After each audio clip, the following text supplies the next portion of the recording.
Existen dos argumentos principales que arguye la izquierda internacional y sus medios para declarar al fascismo y al nazismo como movimientos de ultraderecha. El primero de ellos es que Hitler y Mussolini lucharon contra los comunistas y socialistas, lo cual es completamente cierto, pero esto no se debe a que unos fueran de derecha y otros de izquierda, sino precisamente a visiones encontradas de socialismo. Por una parte, los bolcheviques a través del Comintern querían internacionalizar su movimiento, y Hitler y Mussolini creían en un socialismo nacionalista y autárquico por motivos raciales. Además de esto, y aunque pueda sonar descabellado, Hitler consideraba que él representaba el auténtico socialismo, y que los marxistas eran representantes del más vil capitalismo internacional dominado por los judíos. Es decir, para Hitler, el marxismo era capitalista, y ni qué decir de la socialdemocracia. A lo largo de ese ensayo llamado Mein Kampf, que posteriormente daría vida al movimiento nazi, el padre del nacionalsocialismo alemán, Adolf Hitler, en numerosas ocasiones refiere que Karl Marx era una simple herramienta del judaísmo internacional capitalista, por lo que él consideraba que su movimiento debía atraer a todos los simpatizantes de la extrema izquierda, los cuales eran su público objetivo.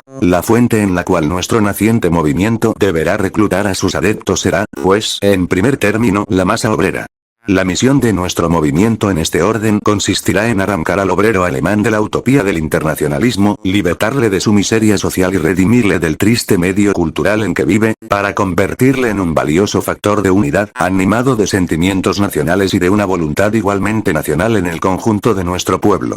El hecho de que en la actualidad millones de hombres sientan íntimamente el deseo de un cambio radical de las condiciones existentes, prueba la profunda decepción que domina en ellos. Testigos de ese hondo descontento son sin duda los indiferentes en los torneos electorales y también los muchos que se inclinan a militar en las fanáticas filas de la extrema izquierda. Y es precisamente a estos a quienes tiene, sobre todo, que dirigirse nuestro joven movimiento. Los principios de la economía nazi. El segundo argumento utilizado es que los nazis defendían la propiedad privada, lo cual es completamente falso. Tal y como ocurrió con la Italia fascista, Hitler permitió la subsistencia de la empresa privada con la condición sine qua non de que la misma se abocara a producir por y para el Estado. En ese sentido existía en la Alemania nazi un Betriebsführer, quien fungía como líder o dueño de la fábrica o comercio, junto a los Gefolgschaft, que representaban la masa obrera. Pero estos debían subordinarse bajo el principio del Führerprinzip, según el cual las empresas debían funcionar bajo principios jerárquicos igual a la rama militar en orden ascendente, brindando obediencia absoluta, donde, por supuesto, Hitler era la cabeza. Para este fin el Führer designaba un Gauleiter, el cual era una especie de líder zonal al cual los Betriebsführer debían obedecer. Era el Gauleiter bajo la supervisión de Hitler quien determinaba qué iban a producir las empresas, cuánto, cómo, de qué forma se distribuiría, cuál era el salario que ganarían los trabajadores, cuál era el horario de trabajo, incluso determinaban los precios que se cobrarían y la estructuración entera de todas las compañías. El empresario o patrón solo era una representación nominal del propietario, pero era el Estado nazi quien disponía de la posesión de los medios de producción, pues este ejercía los poderes sustantivos de propiedad, a los cuales además le sustraía las ganancias vía impuesto. El economista Ludwig von Mises los clasificaba de la siguiente manera: la posición de los supuestos propietarios privados se reducía esencialmente a la de pensionistas del gobierno. En el año 1935 se desarrolló un debate sobre economía en el ámbito del partido nazi. Por un lado se encontraba Hjalmar Schacht junto a Friedrich Goerdeler, quien se encargaba del control de precios y le advertían a Hitler que debían abandonar el proteccionismo, reducir la intervención económica, abandonar el proyecto autárquico y, por supuesto, abogar medidas de libre mercado. Su contrincante era Hermann Göring, quien era partidario de continuar por la senda actual. Al final, Hitler escuchó a Göring, por lo que Schacht renunció, y el partido nazi continuó promoviendo un estatismo controlador severo hasta sus últimos días. Básicamente Hitler aplicó una especie de keynesianismo militar, con el que la inversión pública y el gasto se dispararon gracias a los bonos MEFO, la cual era una empresa fantasma que fungía como intermediaria entre las empresas de armamento y el Estado nazi, junto a las provisiones que brindaban los botines de guerra. El sobreendeudamiento y la impresión monetaria descontrolada para financiar obras generó una burbuja de prosperidad momentánea en la que se construyeron autopistas, ferrocarriles, presas hidroeléctricas, se fabricó el Volkswagen, el auto del pueblo, se financió el estado de bienestar nazi y, por supuesto, se consolidó la industria armamentista. En estas dos falacias, en las que Hitler combatió al comunismo por ser de derecha, y que apoyó a la empresa privada, se construye el mito del nacionalsocialismo como un referente de ultraderecha, pero no se queda allí. Afortunadamente para los que queremos evaluar objetivamente la historia, Adolf Hitler escribió un libro que inmortalizó su pensamiento, y esto no puede ser alterado. En él, uno de los más grandes asesinos de la historia dejó frases como: lo colectivo prima sobre lo individual. La posteridad olvida a los hombres que laboraron únicamente en provecho propio y glorifica a los héroes que renunciaron a la felicidad personal. Si uno se preguntase cuáles son en realidad las fuerzas que crean o que, por lo menos, sostienen un Estado, se podría, resumiendo, formular el siguiente concepto: espíritu y voluntad de sacrificio del individuo en pro de la colectividad. Que estas virtudes nada tienen de común con la economía, fluye de la sencilla consideración de que el hombre jamás va hasta el sacrificio por esta última, es decir, que no se muere por negocios, pero sí por ideales. En ese sentido queda totalmente claro que Hitler no creía en el individuo y que consideraba que lo colectivo debía estar siempre por encima de lo individual, un principio básico del más puro marxismo, solo que tal como hemos venido aclarando, el padre del nazismo consideraba que el marxismo, junto a la socialdemocracia, obedecía descabelladamente a los intereses del capitalismo internacional, tal como afirma en Mein Kampf durante lo que él da a conocer como las causas del desastre. La internacionalización de la economía alemana había sido iniciada ya antes de la guerra mediante el sistema de las sociedades por acciones. Menos mal que una parte de la industria alemana trató a todo trance de librarse de correr igual suerte, pero al fin tuvo que ceder también ante el ataque concentrado del capitalismo avariento que contaba con la ayuda de su más fiel asociado, el movimiento marxista. La persistente guerra que se hacía a la industria siderúrgica de Alemania marcó el comienzo real de la internacionalización de la economía alemana tan anhelada por el marxismo, que pudo colmarse con el triunfo marxista en la Revolución de noviembre de 1918. Justamente ahora que escribo estas páginas, es también cosa lograda el ataque general dirigido contra la empresa de los ferrocarriles del Reich, que pasa a manos de la finanza internacional. Con esto ha alcanzado la socialdemocracia internacional otro de sus importantes objetivos. La izquierda real, soy yo, Hitler, estaba plenamente convencido de que él era el auténtico revolucionario de izquierda que defendía la soberanía nacional alemana, y que tanto socialdemócratas como marxistas formaban parte de ese eje dominado por los judíos, que simplemente buscaban crear un falso conflicto para apoderarse del mundo y su preciada Alemania. El mismo problema, pero esta vez en proporciones mucho mayores, se le había vuelto a presentar al Estado y a la nación. Millones de personas emigraban del campo a las grandes ciudades para ganarse el sustento diario como obreros de fábrica en las industrias de reciente creación. Mientras la burguesía no se preocupa de problema tan trascendental y ve con indiferencia el curso de las cosas, el judío se percata de las ilimitadas perspectivas que allí se le brindan para el futuro y, organizando por un lado, con absoluta consecuencia, los métodos capitalistas de la explotación humana, se aproxima, por el otro, a las víctimas de sus manejos para luego convertirse en el líder de la lucha contra sí mismo. Es decir, contra sí mismo solo en un sentido figurado, porque el gran maestro de la mentira sabe presentarse siempre como un inocente, atribuyendo la culpa a otros.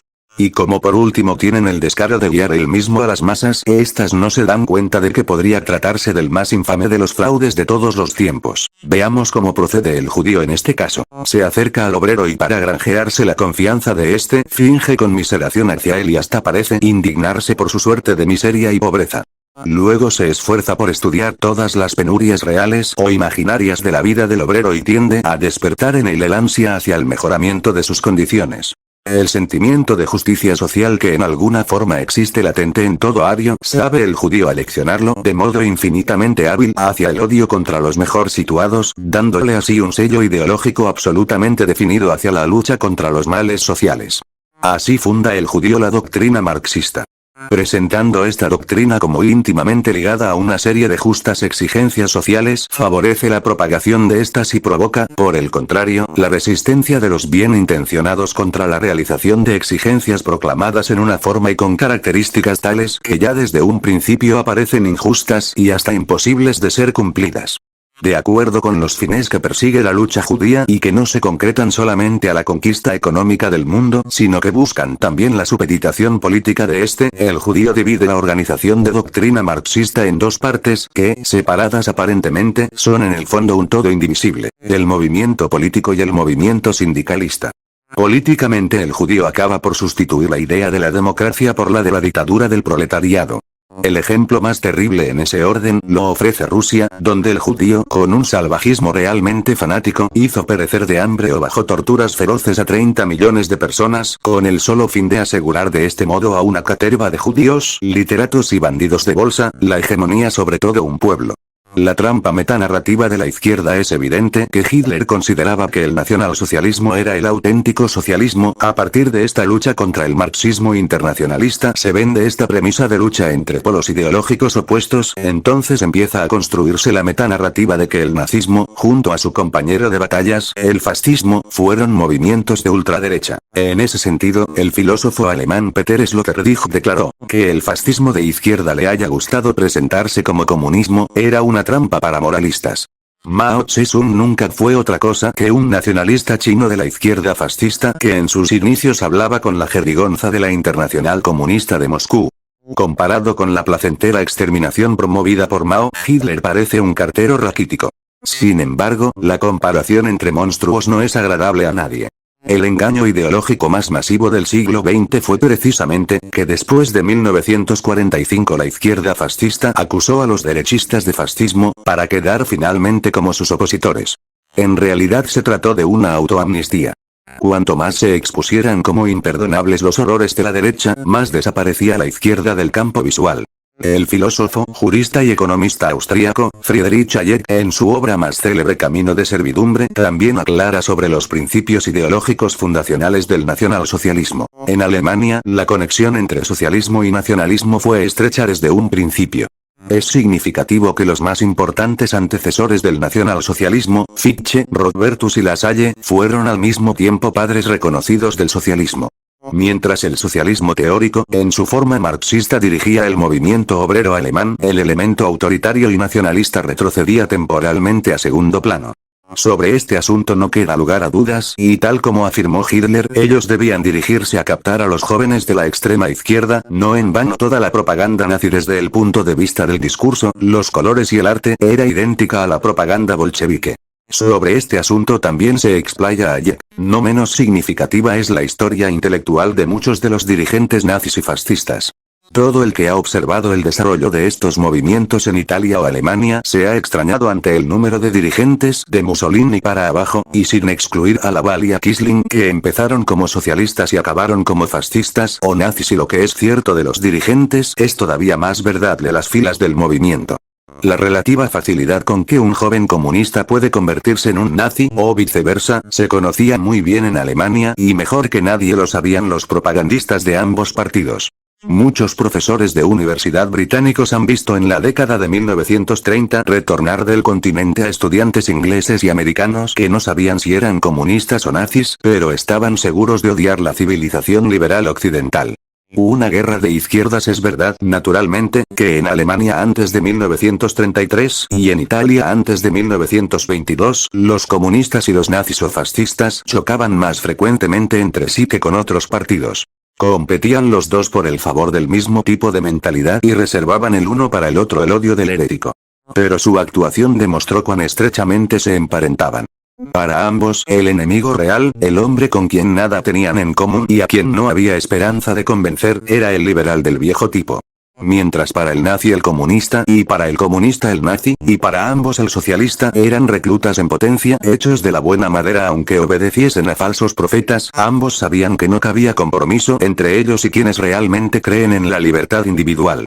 El 19 de septiembre del 2019, el Parlamento Europeo aprobó una resolución denominada Importancia de la Memoria Histórica Europea para el futuro de Europa. En esta determina que la Segunda Guerra Mundial, la guerra más devastadora de la historia de Europa, fue el resultado directo del infame Tratado de No Agresión nazi-soviético del 23 de agosto de 1939, también conocido como Pacto Molotov-Ribbentrop, y sus protocolos secretos que permitieron a dos regímenes totalitarios, que compartían el objetivo de conquistar el mundo, repartirse Europa en dos zonas de influencia. Los regímenes nazi y comunista cometieron asesinatos en masa, genocidios y deportaciones y fueron los causantes de una pérdida de vidas humanas y libertad en el siglo XX a una escala hasta entonces nunca vista en la historia de la humanidad. Recuerda, asimismo, los atroces crímenes del Holocausto perpetrado por el régimen nazi. Condena en los términos más enérgicos los actos de agresión, los crímenes contra la humanidad y las violaciones masivas de los derechos humanos perpetrados perpetrados por los regímenes comunista, nazi y otros regímenes totalitarios.